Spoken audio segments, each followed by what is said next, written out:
padre. Hola. ¿Cómo están? Muy bien. ¿Cómo está la cosa? ¿Cómo está todo? El PRI viene para acá, Leonardo, es inhabilitación. Los temas de agenda común en estos últimos días están en boga. Nosotros mantenemos nuestra estrategia de tratar de concertar elementos que nos puedan permitir construir o aportar elementos para construir una agenda común para Venezuela. Y hoy continuamos con nuestro ejercicio en este programa número 16. Vanessa. 35 años del Caracazo, Enigma, era una excelente oportunidad para reflexionar sobre lo que sucedió estos 35 años y en qué punto nos encontramos al día de hoy. Y tenemos dos invitados de lujo para poder hacer esta reflexión. Rafael Uzcategui, dirigente de lo que podemos llamar la izquierda histórica. Gracias por acompañarnos, Rafael. Gracias a ustedes. Y el profesor Leonardo Carvajal, profesor de la Universidad Católica Andrés Bello. Gracias por acompañarnos, profesor. Gracias. Caracazo, hubo una ruptura política, hubo una ruptura social, una ruptura militar. ¿Qué se rompió? Yo creo que el cisma que venía presentando la sociedad venezolana ante el agotamiento del pacto político, que fue el pacto de Punto Fijo, llegó allí y tuvo como expresión el pueblo venezolano. El pueblo venezolano terminó, como dijo Caldera, terminó el proyecto Lo Liberal, lo terminó a pedrada. Eso fue lo que dijo Caldera, algo así parecido. Rompieron las vidrieras a pedrada. El proyecto entre crisis y el discurso más radical de esa crisis fue el discurso de Caldera. Después, en el año 92, profesor Carvajal. Sabes que yo recuerdo mucho un artículo de Luis Fuenmayor Toro, quien siempre, leí unos cuantos en aquel momento y viví alguna cosa también. Lo tuvimos la semana pasada aquí. Porque yo soy de Catia y yo me lo viví en Catia. Fuenmayor lapidariamente escribió algo así como pobres contra pobres. O sea, él no entendió, y yo tampoco mucho, que haya sido una rebelión popular contra los poderosos, tanto en el campo político como en el campo económico, sino fue una especie de saqueo generalizado, de revueltas, donde mucha gente afloró, digamos así, su beta delincuencial. Yo tengo unos cálculos por ahí que hice, a ver qué les parece. ¿Cómo no? Compártanlo, profesor. Mira, Caracas tal vez tendría unos 4 millones de habitantes y con, digamos, competencia para saquear, es decir, entre los 15 y los 60, ¿no? Porque después no mucho.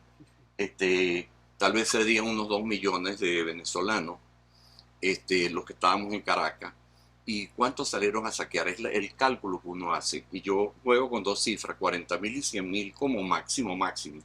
Si fueron 40.000, fue el 2% de los 2 millones que podían saquear. Si fueron 100.000, fue el 5%. En cualquier sociedad, la norteamericana, la venezolana, la colombiana, hay una propensión a delinquir de aproximadamente esos 3, 4, 5%. Entonces, más o menos para mí encaja eso. En segundo lugar, el argumento que yo tengo es la omisión en la que incurrieron los que actuaron. ¿Cuerpos de seguridad? No, los que actuaron en saqueo.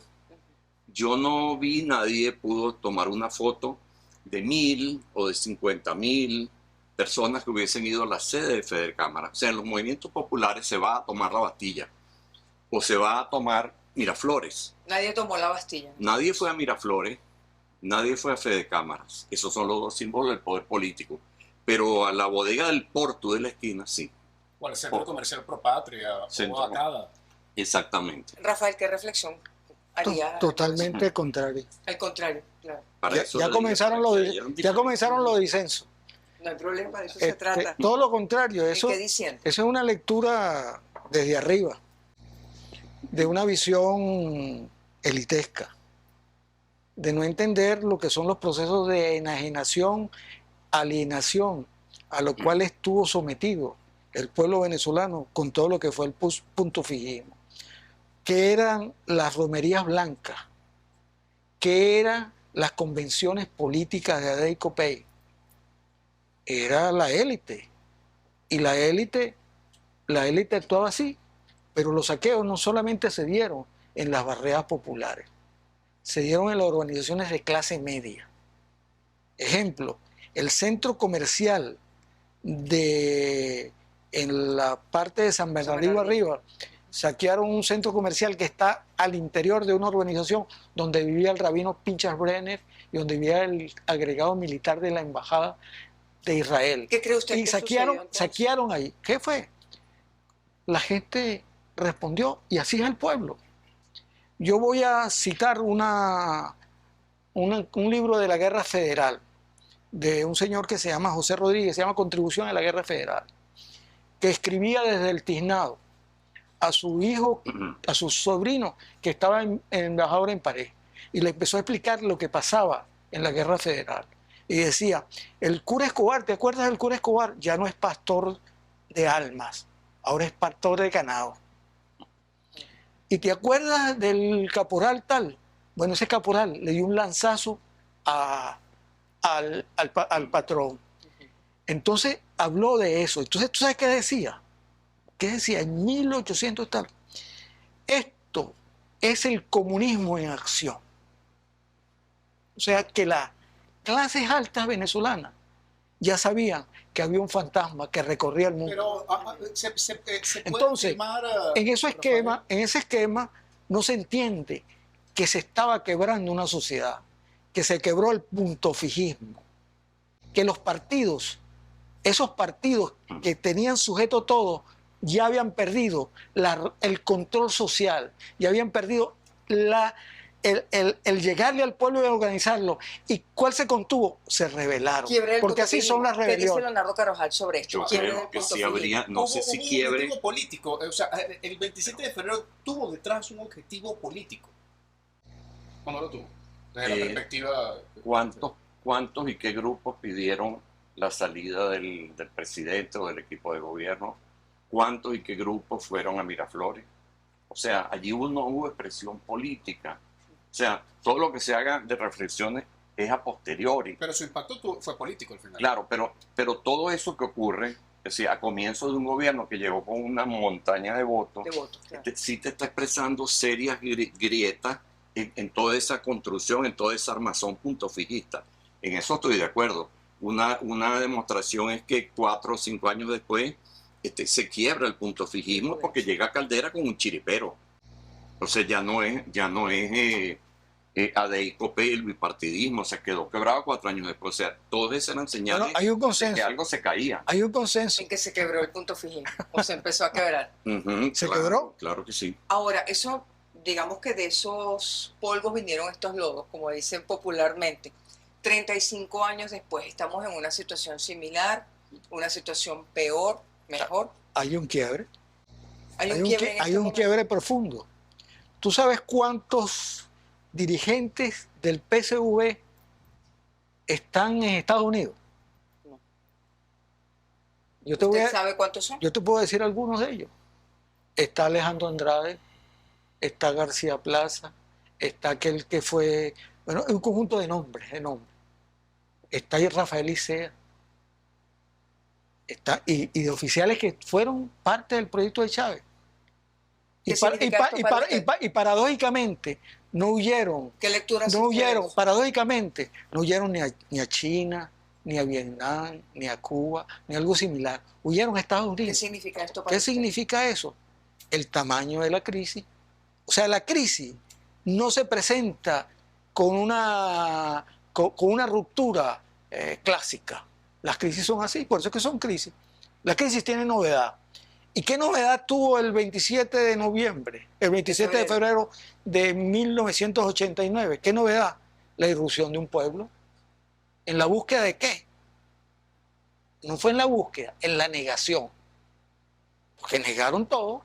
Negaron la construcción de yo no sé cuántos años, negaron el pacto de Punto Fijo, negaron los acuerdos que tenían esas cúpulas que estaban en crisis. ¿Y tú te acuerdas cuáles eran las acusaciones que hacían los periódicos?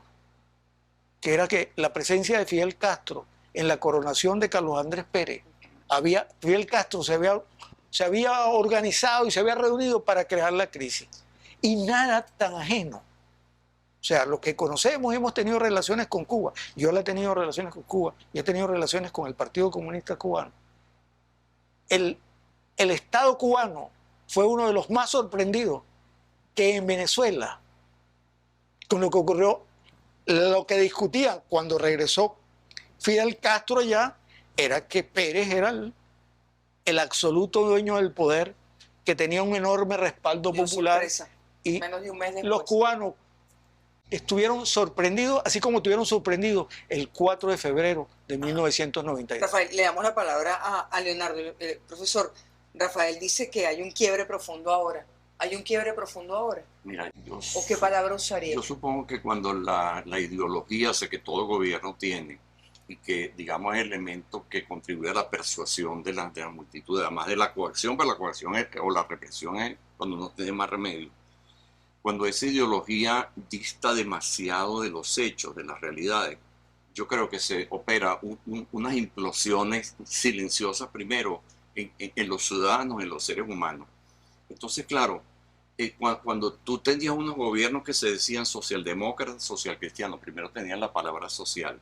Y a mí como profesor de la UCB, digamos que éramos nosotros en ese entonces unos clase media, que podíamos tener un apartamento en, no sé, en Cumbres de Curumo y una casita en la playa y 2 carros. Ese era el estándar de los profesores universitarios de carrera. Yo ganaba $2.200 mensuales. Entonces, cuando tienes los profesores universitarios ahora que no pasan de $100, cuando tienes los salarios mínimos en $3, o sea, yo supongo que montones de cosas te están quebrando, y además por una razón más importante, porque los que están en el poder se definen como socialistas. Incluso varios de ellos tienen el tupé de decir, somos comunistas, o sea, los hay también. Entonces, claro, la distancia entre dichos y hechos es demasiado brutal. Entonces hay un desencanto, hay una rechera, hay una cosa por dentro que estará esperando no sé qué cosa, porque yo no soy profeta como eran aquellos de izquierda que decían, el día que bajen los cerros, o sea, yo no voy a pronosticar el día que bajen los cerros aquí, porque cuando bajan, entonces todos los teóricos y todos los predictores están durmiendo porque no lo supieron acertar. Pero esa percepción que tienes en este momento en relación a esa arrechera acumulada, como tú lo has afirmado, era o pareciera, según lo que dice Rafael, lo que estaba acumulado también ese 27 de febrero. Eso no implica que haya tenido entonces la posibilidad de una connotación política, aún a pesar de que hubo algunos márgenes de acciones delincuenciales, tal como tú lo afirmas. Es que yo no lo veo como una, o sea, sí, cada quien libre de ponerle, calificar las cosas. Yo no lo veo como una rebelión nacional ni como una rebelión popular. O sea, porque pueblo es algo más que 2 o 3% de la población. Y lo veo más bien como, o sea, fíjate, yo vivía en la calle Avenida Circunvalación, en la organización Urdaneta de Katia.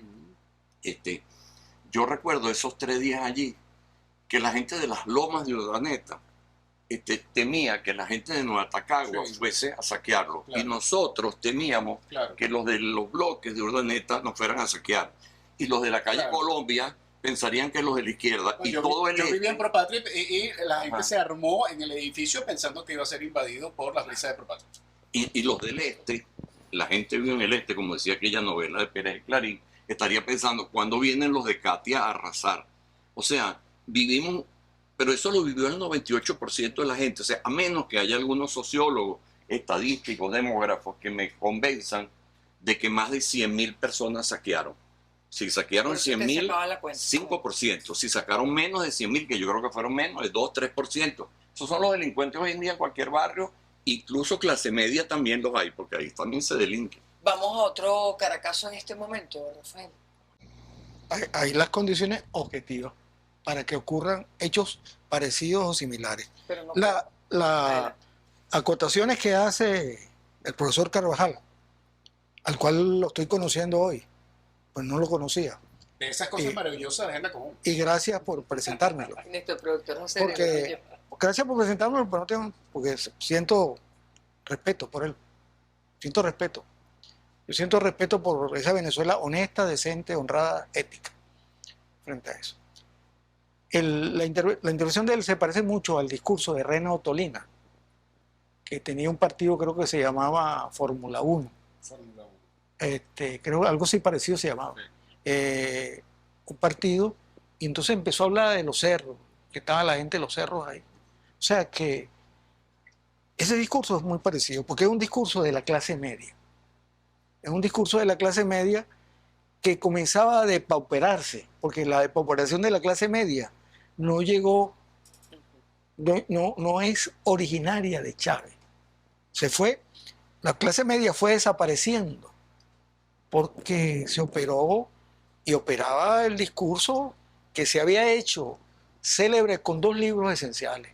Un libro del señor Rangel, Carlos Rangel, del Buen Salvaje, el Buen Revolucionario, y un libro de Granier, del Estado omnipotente, el Estado omnipotente. Sí, o sea, y ya ese sector que rompió antes, rompió porque ya se consideraba poderoso y se atrevió a aspirar el poder, porque el poder empieza a aspirarlo ese sector social con, Rafael, con Diego Arria y con... Usted dice que hay condiciones similares ahora. Las condiciones similares que necesitamos en este momento son las de nuestros patrocinantes. Pero antes, dime, para cerrar la idea con el profesor Carvajal, si te parece, Nigmer, cerremos esto para luego pasar entonces a la agenda común. Efectivamente, ¿hay condiciones similares? En la historia no hay dos condiciones iguales o similares. No. Ok, ahora sí. Vamos entonces a nuestros patrocinantes, que esos sí son similares a la posibilidad de sostenimiento de este programa.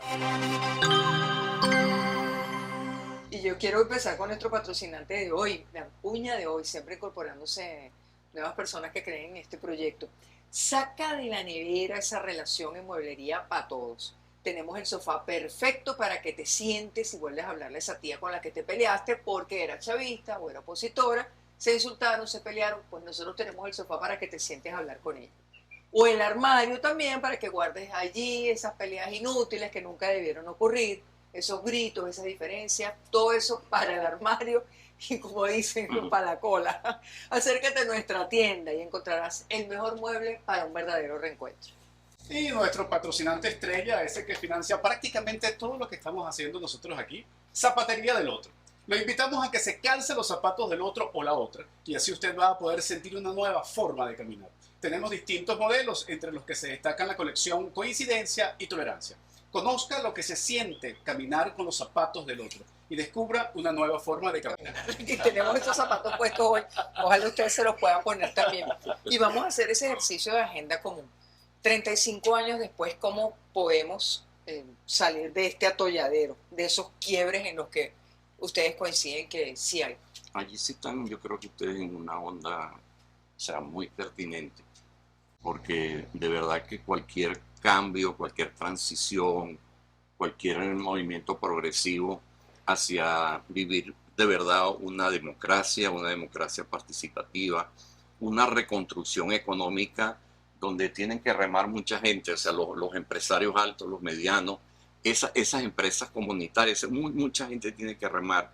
Eso solamente se podrá hacer si nosotros salimos de la maldita polarización. Y uso la palabra con toda la fuerza.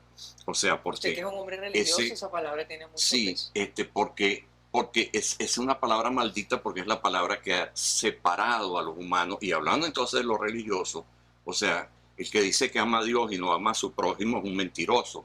Entonces, un país que no tenga los básicos lazos de solidaridad, ese es un país que está perdido frente a los enormes retos y dificultades y problemas que nosotros tenemos. Entonces hay que salir de eso, y una manera de salir es empezar a quitarnos conscientemente los apellidos. O sea, que si tú fuiste chavista, que si tú eres no sé qué cosa, o sea, y sobre todo despolarizaré, no es chavista y no chavista, o chavistas y antichavistas. O sea, usted será liberal, yo seré comunista, el otro será social cristiano. O sea, vamos a tratarlo un poco más por las ideologías, o usted será un híbrido. Yo, por ejemplo, creo que soy más o menos un híbrido de varias cosas. Podemos remar juntos. O sea, Chávez está en la historia. Entonces no nos podemos seguir definiendo en relación con Chávez. Igual que tampoco me defiendo yo en relación con Guzmán Blanco o en relación con Pérez Jiménez. Por lo menos yo creo que no hay que hacerlo. Okay, ese sería un punto de partida. ¿Qué dice Rafael? A propósito de lo que dice el profesor... No estoy de acuerdo. No estoy de acuerdo. ¿Por qué razón? Porque él circunscribe todo a los empresarios, a los pequeños empresarios. Y es un discurso o una visión que tiene que ver no con la Venezuela en su conjunto. Uno de los errores de Chávez fue negar, simplemente por el hecho de tratar de presentarse de una manera única, negar el pasado. En su discurso, por lo menos la historia desaparecía con la muerte de Zamora. Y después de Zamora, él no hablaba nada, sino hasta el 4 de febrero. La historia, él desaparecía. Para él, entonces te voy a decir lo siguiente. Y entonces se va y no. Entonces estaba permanente en el discurso del puntofijismo. No, o sea, perdona. Estaba quizás un poquito más Perdona la cosa porque está distrayendo. ¿Y el tejido social que existe en Venezuela? O sea, vas a repetir, o sea, te va a dominar el rencor de nuevo. ¿O es que acaso los empresarios venezolanos son un ejemplo de capitalista? No, son un ejemplo rentista. La riqueza en Venezuela es tan así que los nuevos ricos en Venezuela, los ricos recientes, los de la riqueza súbita madurista, los nuevos ricos en Venezuela no son capaces de crear un negocio, crear una fábrica de pala, de pico. ¿Cómo nos ponemos de acuerdo? Y todos terminan creando bodegones, ¿Por qué? Porque han copiado el modelo improductivo. Entonces, me están reivindicando que son esos sujetos. Los capitalistas, no. Yo digo lo siguiente, Venezuela se tiene que poner de acuerdo. La Venezuela que produce, que trabaja y lucha. La Venezuela honesta, la Venezuela decente, la Venezuela honrada. Y eso no incorpora ningún tipo de empresario. Yo aseguro, yo sin conocerle la vida al profesor, porque además hay una cosa que era muy importante, que Aristóbulo Isturi, parafraseando a Aristóbulo Isturi, dice que en Venezuela nadie estudiaba, los ricos no estudiaban ni para maestro ni para militar. Entonces, nadie que quiera ser docente estudia para ser rico o trabaja para ser rico. Entonces hay una Venezuela honesta, hay una Venezuela que no tiene que ver ¿Cómo se pone de acuerdo? que no tiene que ver con esos capitales. Bueno, nos tenemos que poner de acuerdo. O sea, los honrados en Venezuela, los decentes, los honestos, los éticos, nos tenemos que poner de acuerdo.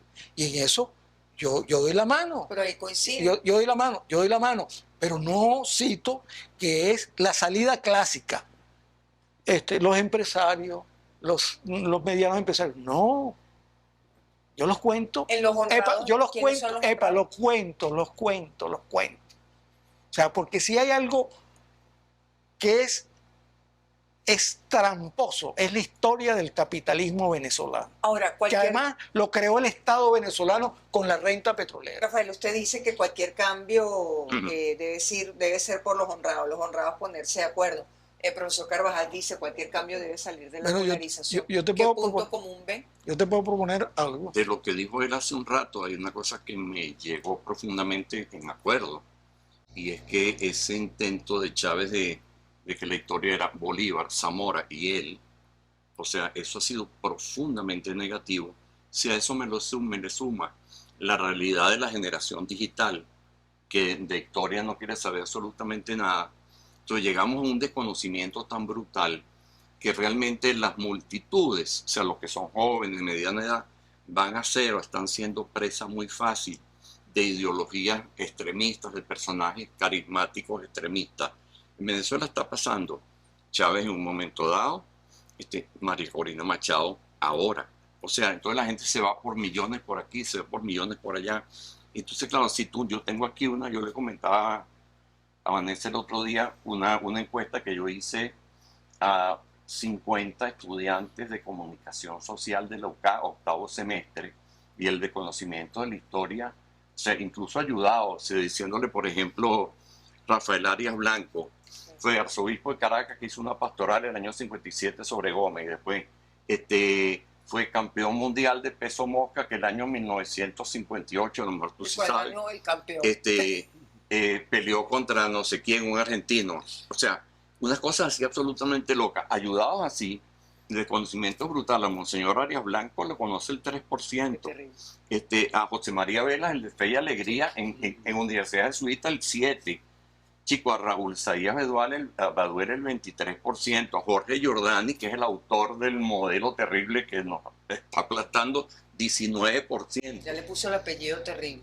Terrible, sí, porque el modelo económico de Giordani, un modelo disparatado, pero lo mantuvo de manera cerrada, dado su estilo mental, ¿no? Entonces, Argelia Laya, 12%. O sea, entonces, tú me juntas esto y me juntas un gobierno que expresamente quiera borrar la historia, entonces me estás creando unos venezolanos que no sé de dónde se van a agarrar porque tampoco tienen ideologías claras. Por eso de repente millones se pueden ir hacia el extremista más izquierdoso o hacia el extremista más estilo Milei, o sea, la locura. Acuerdo de la Venezuela honesta, como lo plantea Rafael Uzcategui, la Venezuela que trabaja y lucha, los honrados ponerse de acuerdo. Pues claro que sí. Bueno, pero siempre ha sido la mayoría el obrero, o sea, yo soy hijo de obrero petrolero, o sea, el obrero, el empleado, el maestro, o sea, el empresario honesto, porque también los hay, o sea, ellos que crecieron, Rafael citaba hace un rato el libro La oligarquía del dinero, o sea, ese es un libro donde él estudió, Domingo Alberto Rangel, cómo se hicieron las grandes fortunas, pero al abrigo de la conchupancia con el poder.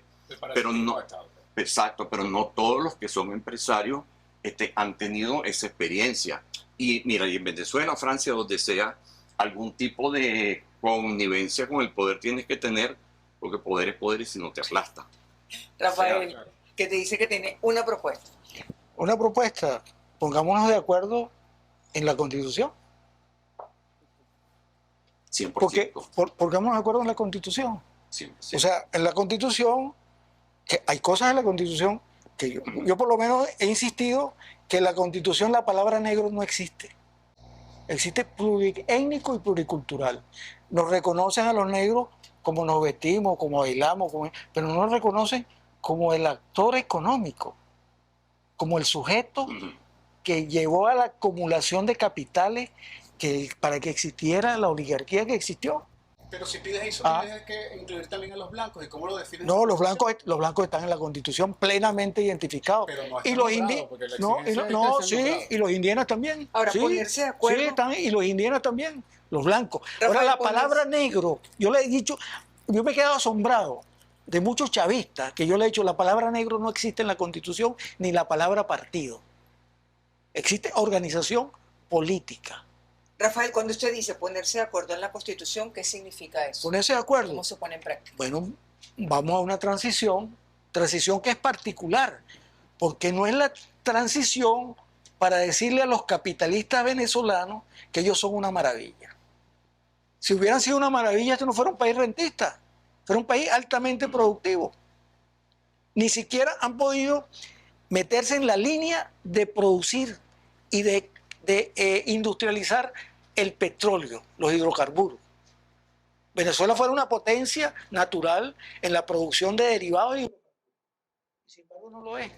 Leonardo, podemos encontrar en la Constitución. Ni con los ricos del pasado ni con los ricos del presente. Nos podemos encontrar en la Constitución. Ese es el manto que puede cubrir nuevamente a todas las personas. Por cierto, es la Constitución del 99 la que nos cubre. 100%, porque mira, el año 99, el 50 y pico, el 60%, en números gruesos, aprobó la Constitución. Y en el año 2007, la refrendaron. El otro 60% votamos para que no se cambiara la Constitución. Yo voté que no el 99 y yo voté que la Constitución se quedara el 2007 y no fue por inconsciencia. O sea, hubo, digamos, un repensamiento sobre las cosas y me parece que es una excelente Constitución. Yo conté 25 artículos donde hay mayores grados o niveles de participación del pueblo. O sea, no es perfecto, tiene algunas aristas inconvenientes, lo que acaba de decir, pero oye, pero una base fenomenal. Lo que acaba de decir el profesor es muy importante. ¿Y por qué los ricos y el puntofijismo enfrentó la Constitución y llevó a la crisis del 2002? Pero una aquella escena dantesca y terrible que fue Miraflores cuando empezaron a eliminar todos los poderes. ¿Por qué lo hicieron?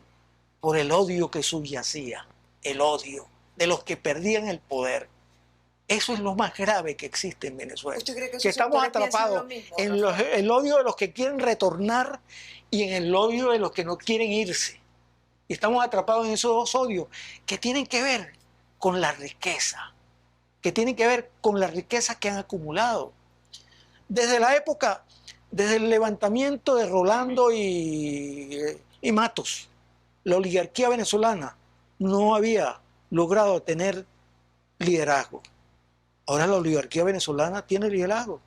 El de María Corina, el de Capriles, el de Leopoldo López. Porque no tenía dirigentes populares. La oligarquía venezolana no tenía dirigentes populares. Minutos apenas. Volvamos a la raíz entonces y volvamos nuevamente al 27 de febrero. Entonces, con base en lo que ustedes han comentado, el 27 de febrero fue una expresión de la lucha de clases y hoy se mantiene nuevamente el tema de la lucha de clases, profe. Pobre contra pobre, para mí no fue lucha de clase. Para mí fue vandalismo de unos cuantos pobres y de unos cuantos clase media. A lo mejor el pobre quería harina pan y estas cosas, y el clase media de repente se llevó televisores. La lucha de clase. Cada quien tenía su oscuro objeto del deseo y lo saciaron en esos 3 días alocados. Pero para mí no fue. Todo el que saqueó fue delincuente. No, de repente había gente, digamos, buena y sana, entre comillas, que con el efecto de los medios, etcétera, sintió que había una impunidad y que en la esquina, en el negocio, se estaban llevando televisores y le provocó y cayó. Bueno, pero lo que me llama a mí la atención y destaco es que al 95% estaba mirando lo mismo y se quedó en su casa. O sea, el pueblo venezolano está educado en unos valores sanos, unos valores de convivencia, de respeto a la propiedad y de no irrumpir digamos, en la propiedad ajena y además incluso en la vida ajena, porque ahí también se jugaban vidas, ¿no? Yo lo veo así. La lucha de clase. Mira, yéndose históricamente, esa reflexión que hace es muy parecida a la reflexión de los patriotas, de los mantuanos caraqueños, que no entendieron lo que era Boves. No entendieron lo que era Boves. No entendieron lo que era Boves. El pueblo cuando se aliena, el pueblo cuando se enajena, la exhibición vulgar de la riqueza. Por eso es que te digo, hay todas las condiciones objetivas para que ocurra un hecho similar, parecido o más o menos, como el 27 de febrero de 1992. Ahora, 99. Esa reflexión tenemos que entenderla. Por eso es que yo digo, construyamos desde la Venezuela decente. Y la Venezuela decente no es la Venezuela de los empresarios. No es la Venezuela que negó la Constitución del 2000. La negó simplemente porque no era su Constitución. No es porque que María Corina quiere regresar. Leopoldo López quiere regresar. Antonio Ledesma quiere regresar. Y Nicolás y Diosdado quieren quedarse. Son los viejos ricos y los nuevos ricos. Son las acumulaciones vulgares de capitales. ¿Y qué somos nosotros? La Venezuela que trabaja y lucha. Claro, lo que usted decía. Venezuela que trabaja y lucha, los honrados. Muchísimas gracias. Gracias a ambos por compartir estos minutos. Ahora vamos entonces a hacer el gran ejercicio en esta oportunidad de que Vanessa y yo podamos ver si hay una agenda común entre estos dos grandes invitados. Muchísimas gracias. Yo le propuse a Goyito que me hicieran una pregunta y no se lo digo. Que hubiera sido una confesión de un autor de primera línea. ¿Cómo impactó el 27 de febrero de 1989 en los que venían conspirando desde las Fuerzas Armadas en muchos años? Pero ese es otro programa. ¿Cómo impactó? Así que no te preocupes que se cumplirán unos 36 años. Y lo voy a decir aquí rápido para que lo dejen.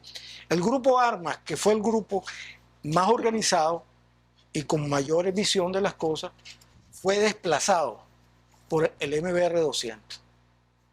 Y fueron los oficiales del MBR 200 que hegemonizaron la problemática que existía en el seno de las Fuerzas Armadas. Porque el levantamiento de las Fuerzas Armadas también fue un levantamiento por la decencia del poder. Porque ese poder pervirtió a las Fuerzas Armadas. Y copien eso porque está lloviendo. Sí, está lloviendo. Está lloviendo. Y cuando se dice de crisis, la crisis llega a todos los estamentos. a todos los estamentos, a todo el Estado, y todo el Estado está impactado. Bueno, muchísimas gracias. Muchas gracias. Leonardo.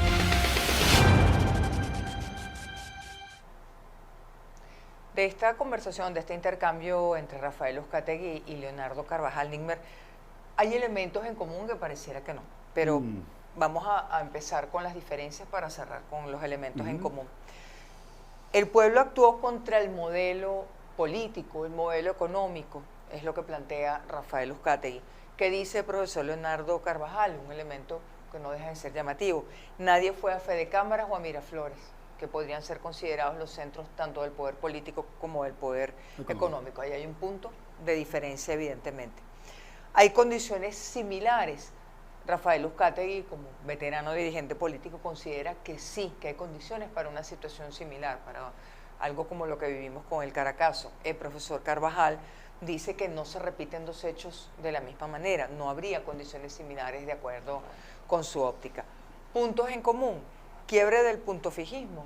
Ambos coinciden en que eso marcó un punto de quiebre para el modelo político, para el modelo puntofijista, si lo vemos así, Nigmer. Ambos coinciden en que hay quiebre o quiebres. Rafael Uzcategui habla de quiebre, el profesor Carvajal habla de quiebres múltiples en este momento, en estas circunstancias. La Constitución surge como un elemento común y lo hemos visto además como un patrón incluso en otros espacios, personas que coinciden en defender la Constitución como un elemento de encuentro entre venezolanas y venezolanos. Ponerse de acuerdo alrededor de la Constitución es un elemento en común. Plantea Rafael Uzcategui el acuerdo entre la Venezuela que trabaja y lucha. Los honrados, las honradas deben ponerse de acuerdo, es un elemento sobre el cual el profesor Carvajal podría tener alguna coincidencia, aunque el profesor Carvajal insiste en que cualquier cambio debería llevarnos a un elemento que debería motorizar cualquier cambio, es el de salir, no voy a usar la palabra que él utilizó, de la polarización. Bueno, también yo agregaría dos elementos más, Vanessa, en esa búsqueda de coincidencias entre nuestros dos invitados. El reconocimiento de que esas aguas traen estos lodos y que al arrastrar todo lo que arrastran esas aguas, resulta ser que al final en este momento estamos entre viejos y nuevos ricos. Ahí hubo una coincidencia, una aceptación por parte de los dos en relación con este elemento. Y creo que la mayor coincidencia, Vanessa, que han tenido nuestros invitados el día de hoy es que han sido dos invitados que desde la honestidad han hablado con el corazón hacia el país. Porque son dos personas absolutamente honestas, cada uno en una visión y un enfoque distinto, que han aportado a la agenda común de hoy la posibilidad de que gente que piense distinto pueda sentarse y pueda intercambiar esas opiniones y pueda darse la oportunidad de expresarlo al país para que cada quien logre sus conclusiones. Dos elementos más, Nigmer, antes de finalizar. Pobres contra pobres, la frase que utilizó el profesor Leonardo Carvajal, es importante escucharla nuevamente, tanto por lo que ocurrió hace 35 años como por lo que pueda suceder en el país, en la coyuntura en la que nos encontramos, una coyuntura sin duda crítica y no es un secreto para nadie.